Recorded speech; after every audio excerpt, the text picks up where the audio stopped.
And I had this moment of, you both don't look super well. Mm-hmm. Like, why aren't you guys more fit? I had this moment of like, if you guys have it all together and you're both wealthy as hell, like, why aren't you guys more fit? Why aren't you talking about how you guys want to improve now? They simply were not capable of it because they didn't want to. They wanted to tell themselves a narrative that they wanted the growth. They wanted to become a better partner. But when you actually looked at their actions and you audited them, that's not at all what was really the case. And so that's the capability factor.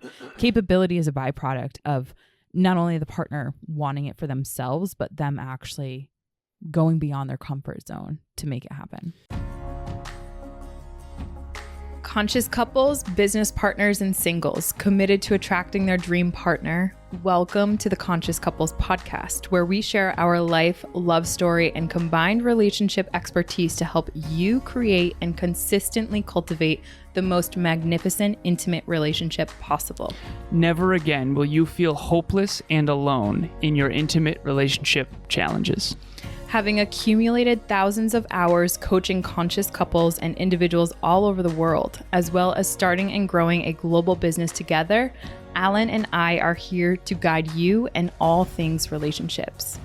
Thank you again for tuning into the one place where it's not about you or me, it's about the we. Conscious couples and individuals, welcome back to the one and only Conscious Couples podcast. Today we have episode 155, How to Become a Better Partner. Before we jump into this episode, we want to give a huge shout out and thank you to Next Level Podcast Solutions for producing this show and countless others. Personal growth, self-improvement, personal development, mental health, spreading all of that into the world, which it so desperately needs right now. Thank you to the entire production team over there. If you want to start, grow, scale, or monetize a podcast, reach out to me and I'll put you in touch with my business partner, Kevin, who runs all of that with Ron. Shout out to you, Ron. Before we jump into this episode, my love, ladies first, as always, what is your intention for today? My intention is to help our conscious couples community become a better partner. It's so easy for us to want a better relationship. It's not as easy for us to turn the mirror inwardly and become a better partner because that requires change, and change can be difficult. So that's my intention for this episode. Okay, so I was a little bit concerned about sharing this story, but we got to be courageous on the Conscious Couples podcast because that's the only way transformation happens. I had someone in my life 3 or 4 years ago, probably 4 years ago. And after Emilia and I met, it was very clear that we were wildly in love. We were flourishing. Even 2 weeks in, there was someone who ran into us and thought we were basically married. And we've been inseparable ever since. And this person had said to me, she was very lonely. I was coaching her at the time, and she said, I want a partner. I want a relationship like you and Emilia. Now, this is something that is scary to share, but I didn't have the courage to share this with her at the time. But if I could go back, I would say, in all honesty, I don't believe that that's going to happen for you. And I don't say that because I don't care. I say that because I do care. Because the truth of the matter is, you're nothing like Emilia. Emilia works on herself 1,000 times more than you do. And the relationship is built from the me. And I work on myself, Emilia works on herself, so our relationship is a byproduct. The whole is greater than the sum of its parts. It's, if I'm personally developed at a level 8 and Emilia is personally developed at a level 8, that means we have a combined 16. And this other person, as scary as this was to share, or is to share now, I didn't share it back then, I didn't have the courage, I wish I did. Your personal development set point, physical, mental, emotional, and spiritual development is too low. And we all know this. We all know this inherently. When we date, we're all looking for a partner that's not only compatible, but also of value. And when you compare this to the real estate market, what's the difference between a multi-million-dollar mansion and a shack? The multi-million-dollar mansion took more to build. It took better materials. It took better architecture, better blueprints, better design, more meticulous, the better craftsmen and craftswomen. It's worth more because it was built up more. You renovate the kitchen, you improve the bathrooms. And I think that if you want to become a better partner, it all starts with you. Mm-hmm. And that's really the answer here is to this person. I remember I was in a relationship in the past where I would playfully joke about this, but every time something went wrong in our relationship, I'd be pointing at me and she'd also be pointing at me. And I kept getting better and kept getting better and kept getting better. I remember I was taking like weekend-long seminars on relationships and learning, and she wouldn't change anything. And I realized, and now I, and here's the deal, I get the last laugh because I got to take all of that into you and I's relationship. Right. So if I'm pointing at me and she's pointing at me, and eventually over time I realized, wait a minute, I've worked on all these things and nothing's getting better. So it must not be me. And eventually that's when I really woke up and was like, okay, I'm out. And I messaged one of my friends and I said, I'm so lonely. I'm struggling. And she said this verbatim. This is what she texted me. She said, Alan, the truth is you're better off without her. And she's not better off without you. And she knows that. And I had this real moment of, that is true. I'm like going to be significantly better off without this massive anchor in my life. And holy crap, was that true? Best decision I ever made was leaving that relationship. Second best decision I ever made was DMing you, sweetheart. So if you're out there right now, as courageous as it took for me to share all that, your relationship will only be as good as you become within it. And if you are in a relationship where you're always the one improving and your partner isn't, see you next episode. Well, we actually have an event that's coming up that is about the different velocity, if you will, of growth-oriented partners. People like to say that they're into growth, right? It's really cool to be able to like read a personal development book or... Well, you could post quotes on Instagram. You can repost quotes on Instagram, but like when it actually comes down to the like dark, dirty work, for lack of better words, it's not dirty, first of all. It's amazing and it's transformative and you evolve at so many different levels when that's required. And when you're scared and you're afraid and you're terrified and you're crying because you're going into the other worlds, that's not as cool. Remember we did the episode on doing the work? Yeah. Have you ever seen a client who's doing the work who their partner isn't? Always. Yeah, always. Okay. And it's really heartbreaking because of the fact that there's a couple of things to that. Number one, the partner that does do the work, usually it's like a part of their identity. So they identify as a growth-oriented person and they identify themselves as that, and their habits that they have in their world are revolving around that identity. So for example, I have a client who identifies as a growth-oriented person, and every single day she is listening to a podcast, reading a book, or reflecting and taking very intentional practice on that. And that's just one of many habits that she has. She tracks and she also makes sure that she shares. So the byproduct of that has allowed her to grow and evolve at a rate that is significantly more than the partner that kind of identifies as a growth-oriented person, but just doesn't do the work, aka doesn't have the habits, certainly doesn't discipline themselves every single day to ensure that those habits align to that identity. So it's kind of like what we call a pretender. Again, that person that it's a lot easier to post online and have this facade, but it's a lot harder to do the work. And so the second thing of that, yes, I see that often. Unfortunately, the second part of that is a lot of individuals that want to become growth-oriented or want to become a better person simply aren't yet capable of it. And why is that? That ties down to elements of self-belief and self-worth that we've talked about. More often than not, I'll find a growth-oriented couple, they'll come to us, they'll come to me, and their partner has really low levels of self-worth and or self-belief. They don't believe in themselves to be able to do 3 habits a day and consistently, that is a podcast, a journaling, and exercising. And because they don't believe in themselves at the deepest levels, they end up being, for lack of better words, the anchor in the relationship. And that's very much, in hindsight, obvious for me to hear that story. That's what that partner was to you. And I've had that many times. They simply were not capable of it because they didn't want to. They wanted to tell themselves a narrative that they wanted the growth. They wanted to become a better partner. But when you actually looked at actions and you audited them, that's not at all what I know. was really the case. And so that's the capability factor. Capability is a byproduct of not only the partner wanting it for themselves, but them actually going beyond their comfort zone to make it happen. I have been saying this a lot lately in my 30s, and I wish that I had understood this when I was younger, because you hear that quote, words lie, actions don't. That's not true. Actions lie too when they're in front of you. If you really want to know if someone's growth oriented, it's who they are and what they are when no one's watching. You need to catch them reading a book. I have someone I'm thinking of who would literally take pictures of books without reading them just to be perceived as interpersonal growth and interpersonal development. Babe, when we were at the training at WPI, I gave a training on Thursday. Emilia came with me. I had this moment where I said, who here is into personal growth? And everyone's hands shot up. You know what my brain said? No fucking chance. That's you want to know why? In hindsight, I was like, let's ask them to name their favorite book. Exactly. Which you did.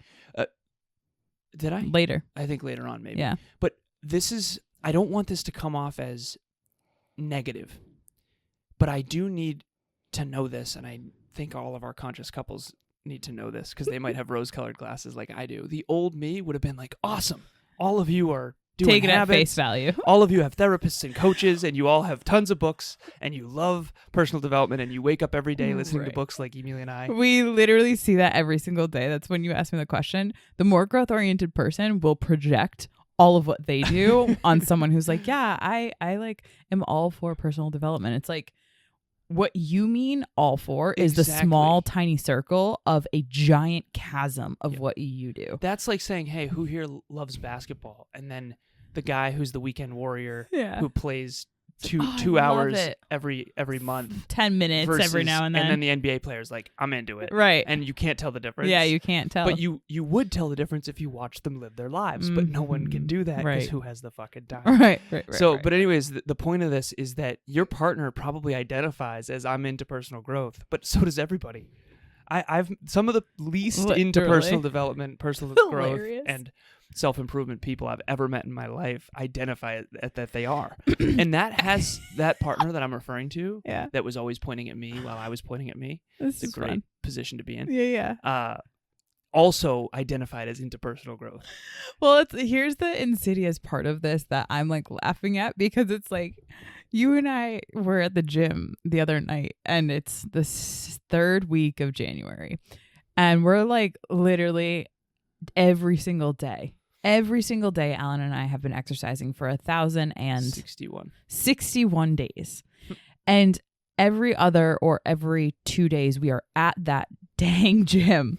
And so we know exactly the foot pattern, the foot traffic of people that are in there. And for those of you who don't know, we weight train. We try to weight train every other day, and then we do walk, hike, adventure, whatever. Yeah, whatever it is. So we're in there and we look around and it's like, where is everyone? Like, the 3 weeks before January, right? New Year's Eve, all that stuff. It was like packed obnoxiously.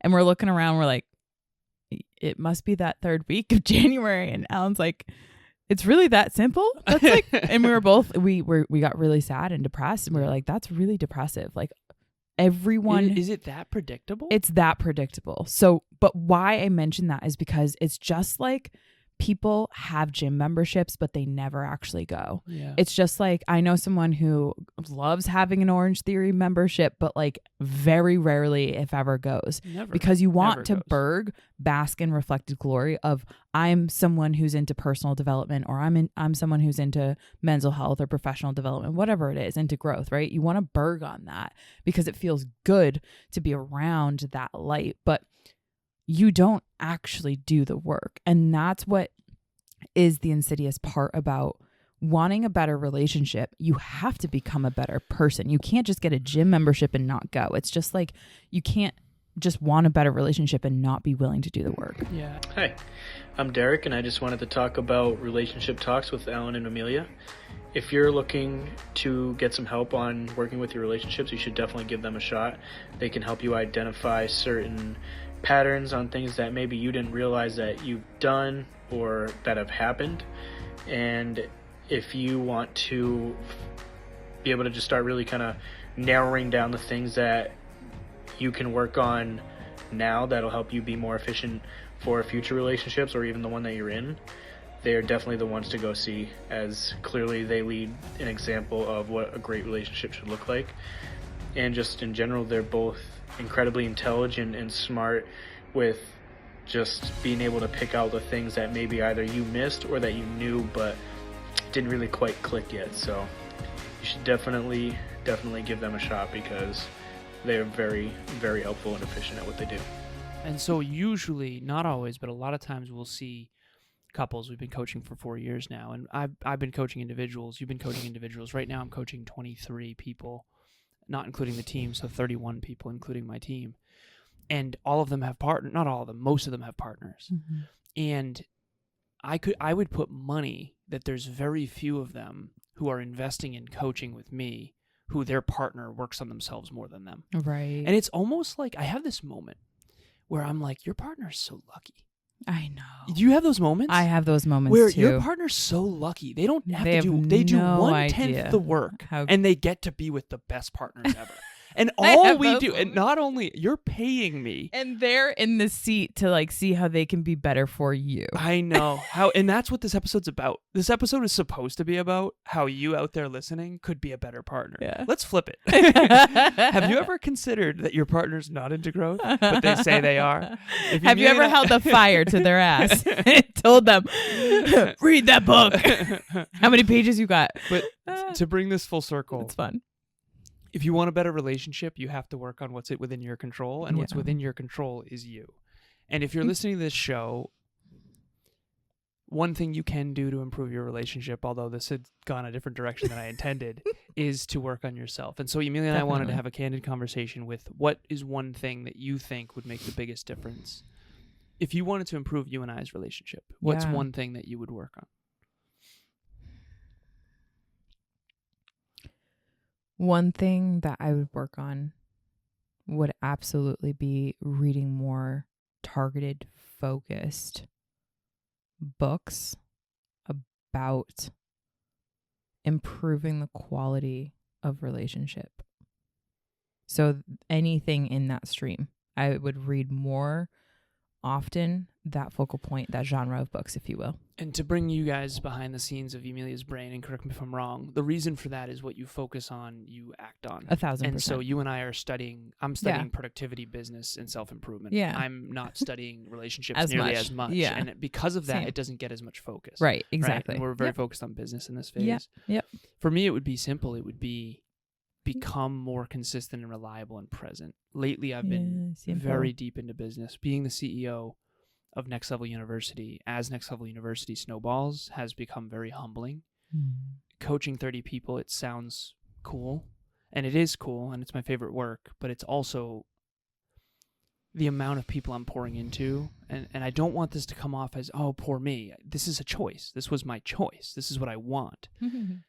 And it's really, really difficult to pour into myself and into our relationship while also pouring into that many people with the podcasting training and coaching and that kind of thing. I mean, we got back late from that speech, and my average right now is 45 podcasts, trainings, or coaching sessions per week. So that's 45 hours right there, all front facing. That doesn't include any back office or any fitness or any of that kind of thing. And again, I'm not complaining. I want that to be clear.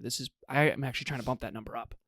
But the truth of the matter is that it's been really challenging for me to be consistent and reliable and present in our life to the extent that would be, I think, beneficial to our relationship. Right. And I think that you need a little more support with the kitchen man and taking care of dishes and all that kind of stuff, especially with the pets. Yeah, well, especially like this next week, like I had mentioned to you, I have exams that are coming up, and for my academics, because it's so important to me, like not only do I need baseline support, but I need you to take primary household manager, if you will, and that's really difficult with all that you have on your plate. I want to share this too, sweetheart. I don't know how often you listen to other podcasts.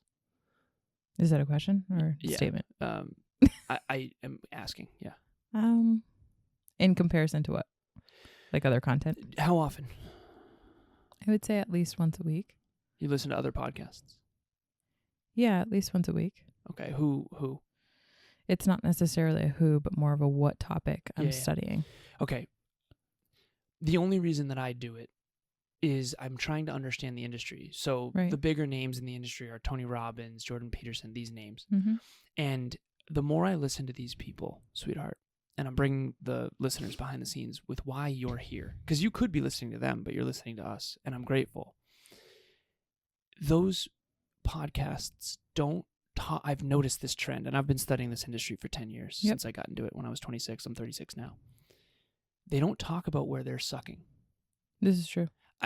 I just asked you, I basically just asked Emilia, where are you sucking in our relationship? And she answered it without even hesitation. Yeah. And I did the same thing. Where am I sucking? Need to be more consistent, more reliable, especially with the house stuff and the pets. And what's when wild I say babies, is I mean fur babies, by the way. That's like nothing, like it's not I even know. in the realm because it doesn't include all of that, which we do specifically for that one area that I'm sucking in. Because of the interdisciplinary studies that I have that are actually pointed towards that. Well, my point of this, what's I think really important for the listeners to understand that's very unique to you and I, Mm-hmm. Evolve Ventures podcast, Next Level University, and Conscious Couples podcast were different, and I never knew how different. They never talk about where they're currently inadequate. Right. They only ever talk about where they used to be inadequate. Right. And I don't like that. It's almost like, wait a minute, you guys, I was watching an interview and I had this moment of you both don't look super well. Mm-hmm. Like, why aren't you guys more fit? I had this moment of like, if you guys have it all together and you're both wealthy as hell, like, why aren't you guys more fit? Why aren't you talking about how you guys want to improve now? And what we just did is not happening on podcasts. The more I listen to other shows, the more I realize it's almost like they can't take a cred hit. No, And I know. you and I take cred hits all the time, apparently, way more than we realize. Because I'm more focused on where I need to improve than on where I'm already great. Right. And so that's the point of this episode, in my opinion. I know we got to jump. For anyone out there watching or listening, where do you need to improve? Where are you sucking? Every person on planet Earth is sucking at something. We're doing really well on fitness, I think. We're doing really well on our businesses. We are sucking. I'm sucking so bad at sleep. It's not even funny. This quarter, I've been terrible. I'm also sucking at being present and cognitively available for our fur babies and for you and for our home and our household. I know that. I don't know why people are so reluctant to talk about that stuff, especially on social media. It's almost like everyone's building themselves up, when in reality, what you really build with in the real world, not social media land, is looking at where you're inadequate and working on that. So that's what I want everyone out there to do is, where are you the most inadequate in your relationship right now, and where do you need to improve? Yeah, I'm all for that. I'm all for that, especially if you want a better relationship. Where you go in actuality is where you can improve and have a candid conversation. You can always invite feedback from your partner too, because they probably have areas within the relationship, but you do have to be careful about that. That's what Alan just got freaked out about me saying. So be very careful. So with that being said, have you ever went to someone, hey, where can I improve? And they had a laundry list, and it's like, wait, you're not doing where's any of your that. improvements? Do you have any list for yourself? Yeah. So I digress. With that being said, we want to invite you to our next relationship talks event, which is it's all about how to get on the same page about personal growth, I believe. Yes. Getting on the same page about personal growth. Sorry.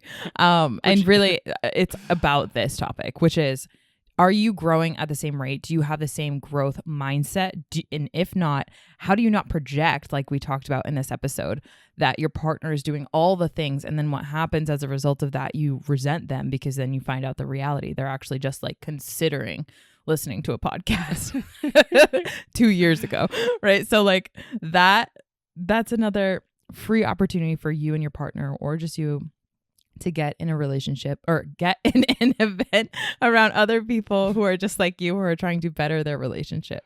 So we invite you, and we hope to see you there. And if you really want to do the real work in the real world, not in social media land, but in real life, that's what Relationship Talks coaching is about. We have a couple who is getting married and bought a home, and they're flourishing and they're crushing it, and social media and all that is great. But behind the scenes is the work they're just elbows on the knees, moments of just, fuck, How are we going to do all this year? And the behind the scenes is very different than the front of the scenes that you see. So if you want to get beneath that iceberg and create real results in the real world with real people, Relationship Talks coaching is the way. We're super excited to actually have a couple new clients coming into the orbit next week. So please reach out ASAP. And I'm very grateful. Our calendars are not getting any less filled. No. And My as goodness. you can hear and see, I'm not going to be able to do this forever. We're like slightly cooked and it's like 9:30 in the morning. Because Emilia and I, we're going to start a family eventually, and I'm not going to be able to work like this. So get Heck on our no. calendars now. Yeah. And we appreciate you. As always, it's not about you or me. It's about The we. the we. We'll talk to you next time. Hi, everyone. Thanks for joining us for another episode of the Conscious Couples podcast. We love connecting with the Conscious Couples community, so please make sure you follow us on Instagram.